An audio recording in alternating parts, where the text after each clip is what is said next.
How emotions affect our work life? EQ and SQ at workplace. We have often heard these terms of emotional and spiritual quotient, but do not fully understand how they influence our work life in simple terms. How does it translate in the real workaday world of organizations? I am attempting to answer this here briefly. A very apt simile is given regarding the climate of work environment.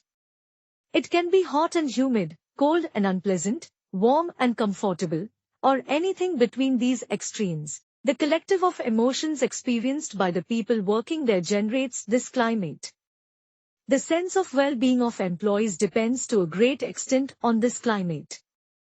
A very important way in which emotions influence our work life is the manner we cope with hurt, frustration, anger, anxiety, jealousy, stress and similar feelings experienced during the work. Our commitment to work and consequently our performance is deeply affected by the manner in which we cope with these feelings. If I am frustrated in my expectations of reward from my boss and deal with it by withdrawing or sulking, then naturally my performance at work will be affected. If the climate at work does not allow for the expression and proper coping of feelings, then feelings have a way of leaking out in a devious manner with many dysfunctional consequences. The consequences can be in terms of poor teamwork, non-cooperation, cutting out each other in hidden ways, underhand politics, and so on, resulting in poor performance.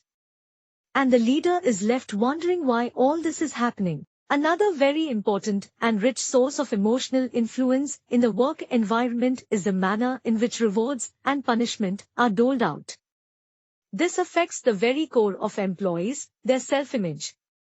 How does an organization handle the emotional fallout of this dispensation becomes very crucial in shaping the environment. Emotionally mature handling of feelings results in motivated employees with high morale and superior teamwork. It requires widespread of emotional intelligence in the workplace.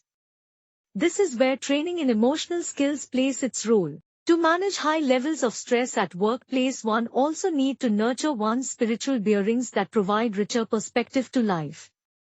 In addition, it equips one with the skill to tap the deeper center of peace and healing forces within oneself.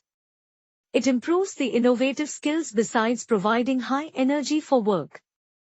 Lastly, an organization where personal growth of employees, compassion and ethics are an important values, that organization is bound to manage its ups and downs much better than others. In other words, it becomes a hardy organization. No wonder spiritual quotient, SQ, is increasingly being given the recognition it deserves. Employees with high SQ are generally the backbone of any organization. And SQ can be developed, no matter where one is. If one is committed to hone one's skills in emotional and spiritual dimension of one's life, sooner or later one will acquire it with some help from experts.